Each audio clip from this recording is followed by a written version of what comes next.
हाँ, आज हम लोग जो है पैरेलल प्लेट कैपेसिटर का कैपेसिटेंस कैलकुलेट करने वाले हैं। ठीक है, सबसे पहले हम लोग बिना किसी डाइलेक्ट्रिक के एकदम सिंपली कैपेसिटेंस कैलकुलेट करेंगे। उसके बाद आखिर में ये भी बात जानेंगे कि इस पैरेलल प्लेट कैपेसिटर का कैपेसिटेंस जो है वो किन किन बातों पर निर्भर करता है।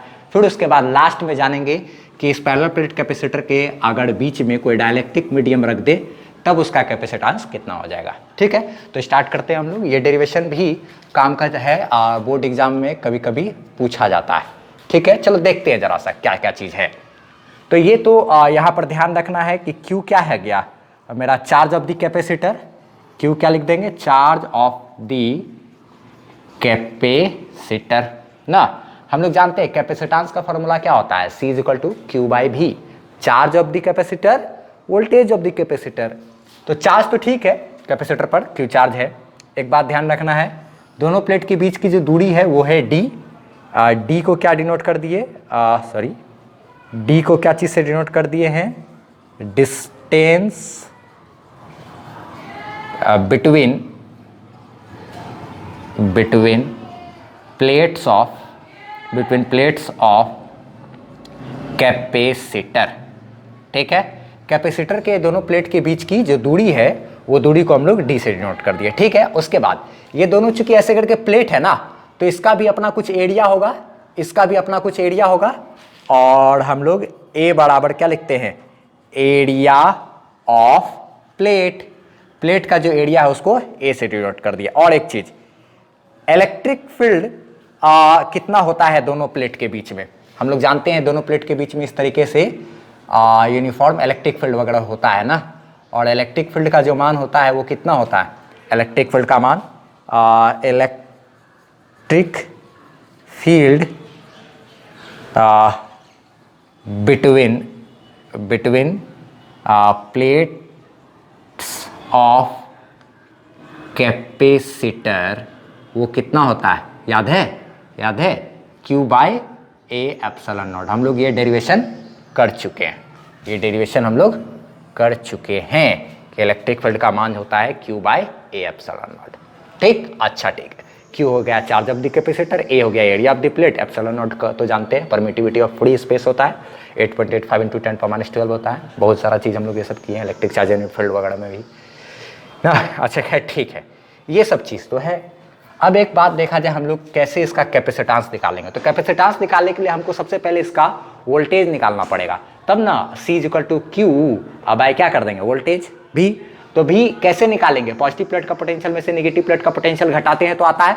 देखा जाए इसमें हम लोग एक चीज काम करेंगे, वी नो दैट क्या जानते हैं हम लोग, याद है relation between electric field and potential पढ़े थे कभी, relation between electric field and potential पढ़े थे हम लोग इलेक्ट्रिस्टैटिक पोटेंशियल एंड कैपेसिटेंस में। ये जो चैप्टर था इसके शुरू में ही हम लोग पढ़े थे relation between electric field and potential.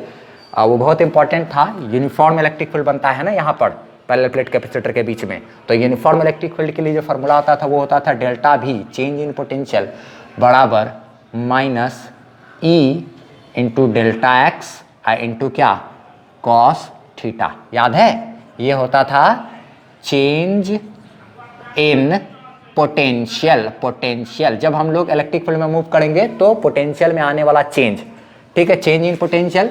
और ये क्या है, यूनिफॉर्म इलेक्ट्रिक फील्ड स्ट्रेंथ ना। और ये क्या है मेरा, ये है डिस्प्लेसमेंट, कितना हमने चला इलेक्ट्रिक फील्ड में वो। और ये क्या है, थीटा मेरा क्या है, एंगल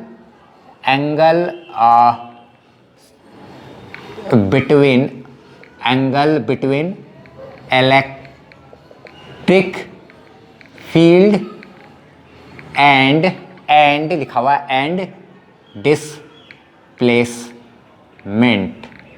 ठीक है, यहाँ क्या लिख दिया, डिस्प्लेसमेंट लिख दिए, ठीक से लिख लेना इसको। ठीक है, angle between electric field and displacement. ठीक, अच्छा अब एक चीज आगे बात करते हैं।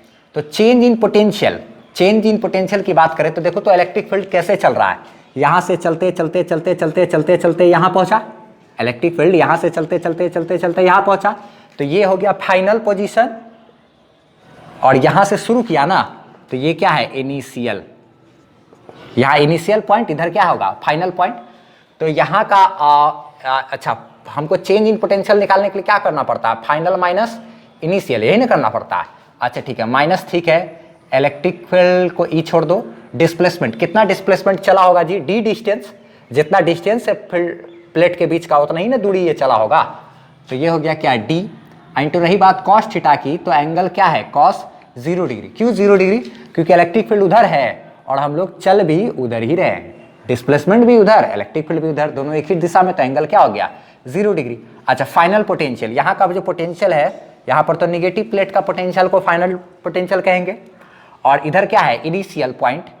तो ये हमारा, ये माइनस, ये वाला माइनस है, ये इनिशियल पॉइंट, ये मेरा कौन सा है, पॉजिटिव प्लेट वाला का पोटेंशियल को हम लोग इनिशियल बोलेंगे, पॉजिटिव प्लेट वाला का पोटेंशियल को, ठीक। अच्छा, बराबर माइनस, तो ठीक है, ई है और डी है, cos 0 का मान क्या होता है, 1, तो इसका कहानी क्लोज है। ये माइनस साइन को इधर लेकर के आओ तो क्या होगा, माइनस साइन को इधर लेकर के आएंगे तो ये देखा जाए, माइनस साइन इधर लेकर के आएंगे तो ये माइनस साइन मेरा इधर लग जाएगा, इसमें भी, और क्या इसमें भी, बराबर ई डी। अच्छा ठीक है, तो ये वाला को माइनस बना देगा और इस वाले को प्लस बना देगा। तो इसको जैसे ही प्लस बनाएगा तो हम इसको पहले लिख लेते हैं, इस वाले टर्म को माइनस बना देगा तो हम लोग बाद में लिख लेते हैं। ये माइनस इसमें लगेगा ना और ये प्लस इसमें लगेगा, तो ये प्लस वाला ये इस यहाँ पे प्लस बना देगा, तो ये को पहले लिख देंगे, ये इसको माइनस बनाएगा तो इसको बाद में लिख दिए, बराबर क्या है, ई डी। खुद से भी ये चीज़ कर सकते हो। अब देखो तो ये खुद से भी कर सकते हो, पॉजिटिव प्लेट का पोटेंशियल माइनस निगेटिव प्लेट का पोटेंशियल, पॉजिटिव प्लेट का पोटेंशियल में से निगेटिव प्लेट का पोटेंशियल घटाएंगे तो ये क्या कहलाएगा, पोटेंशियल ऑफ द कैपेसिटर, बराबर क्या, ई डी। यहाँ पर एक बात ध्यान रखना है, लास्ट में लिख देना, भी बराबर क्या है, ई डी है ना, यहाँ पे लिख देना, ये क्या है, पोटेंशियल ऑफ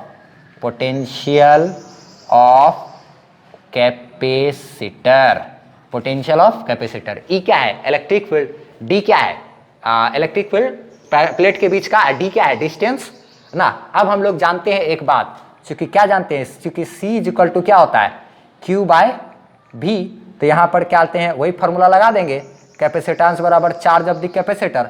और रही बात वोल्टेज की, तो वोल्टेज हम लोग क्या निकाले हैं अभी ED, वोल्टेज क्या निकाले हैं, ED। एक बात सुन लो जरा सा, हम रुक गए, यहाँ पर हमको एक बात बताना है, ये जो हम लोग अभी जो पोटेंशियल निकाले हैं ना, potential of the capacitor V equal to क्या, ED, ये बहुत इंपॉर्टेंट फॉर्मूला है, बहुत ज़्यादा ही से भी ज़्यादा इंपॉर्टेंट फॉर्मूला है, इसको ध्यान में रखना।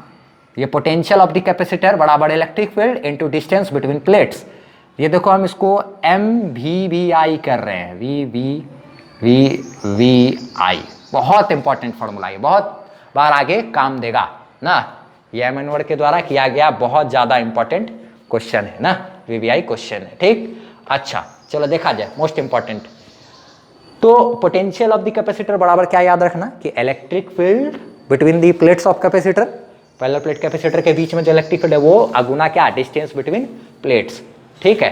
तो V equal to E D, और क्या आते हैं बस, ठीक है। अब कैपेसिटेंस निकालना है, C equal to Q by भी फॉर्मूला आता है, C तो ठीक है, Q ठीक है, पोटेंशियल के जगह पे ई डी हम लोग लिख सकते हैं। एक बार फटाफट से स्क्रीनशॉट लो, फिर उसके बाद यहाँ से आगे हम लोग डेरिवेशन को करेंगे। स्क्रीनशॉट लिए स्क्रीनशॉट, ठीक। हाँ देखा जाए, C equal to Q by E D, यहाँ तक तो हम लोग कर लिए हैं, ठीक है। अब इसके आगे बात करते हैं। तो कैपेसिटेंस की बात करें अगर, तो कैपेसिटेंस तो ठीक है, C, Q भी ठीक है, E जो इलेक्ट्रिक फील्ड है मेरा, इस इलेक्ट्रिक फील्ड का वैल्यू हम लोग जानते हैं, पढ़े हुए हैं, क्या पढ़े हुए हैं, E बराबर क्या होता है, Q by A epsilon nought, याद है ना।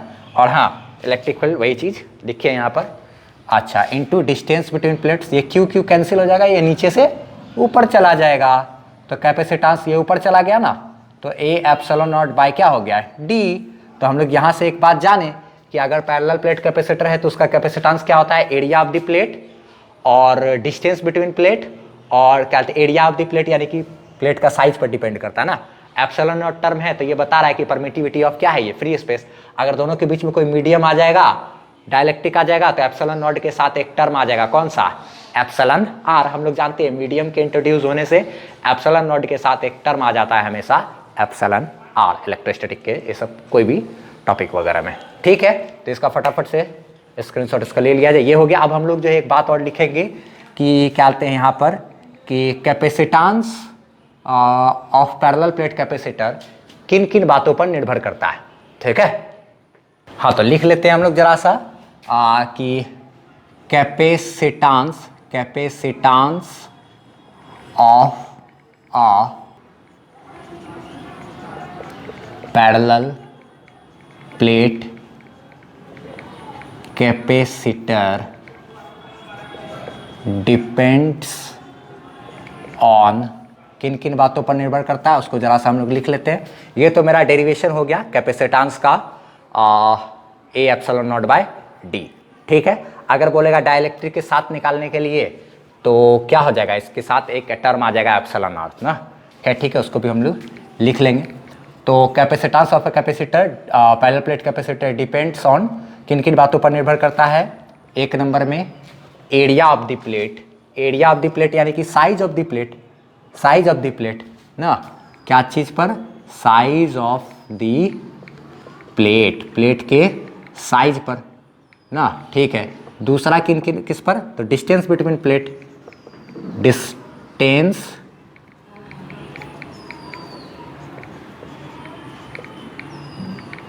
Between plates, distance between plates. और तीसरा किस बात पर निर्भर करता है, एप्सिलॉन नॉट टर्म बता रहा है कि दोनों के बीच का अगर कोई मीडियम रख देंगे ना तो मीडियम पर भी डिपेंड करता है।